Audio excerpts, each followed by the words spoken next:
नमस्कार भल खबर को आपण मान को स्वागत। आज खबर स्वागत।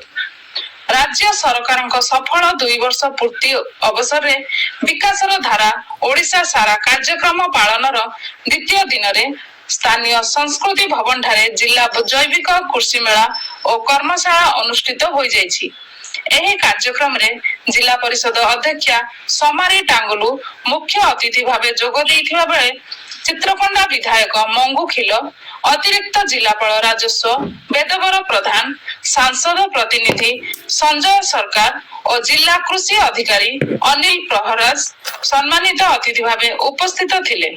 कार्यक्रम प्रारंभ रे जिला कृषि अधिकारी श्री प्रहराज स्वागत भाषण प्रदान करने सह उपस्थित चाषी मानू जैविक चाषर विभिन्न उपकारिता एवं एहार आवश्यकता विषय सचेतन कराइथिले। जिलार महिला और चाषी माने जैविक पद्धति अपनाई आत्मनिर्भरशील हेबा सह निजर आर्थिक स्थिति सुदृढ़ करिबा पई जिला परिषद अध्यक्षा समस्त को उत्साहित करथिले।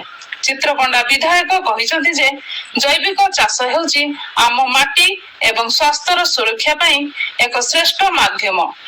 चित्रकोंडा समेत समग्र जिल्लार कृषक माननको जैविक चाष पई से प्रोत्साहित करथिले। अतिरिक्त जिलापाल राजस्व चाषी को मार्गदर्शन करी कहिसंती जे रासायनिक सार मुक्त कृषि उत्पादन आजिर समयर सबुठारु बड़ आवश्यकता।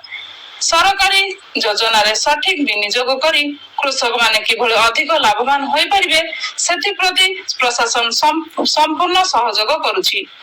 चाषी मानक उन्नति ही जिलार प्रकृत विकास बोली से निज वक्तव्य रे कहिथिले। एही अवसर रे विभिन्न सरकारी योजना रे शामिल थिबा योग्य हिताधिकारी मानू कृषि सहायता बंटन करा जायथिला। जिला सूचना और लोक संपर्क अधिकारी प्रमिला माझी समग्र कार्यक्रम परिचालना करथिले। शेष रे उपस्थित समस्त चाषी और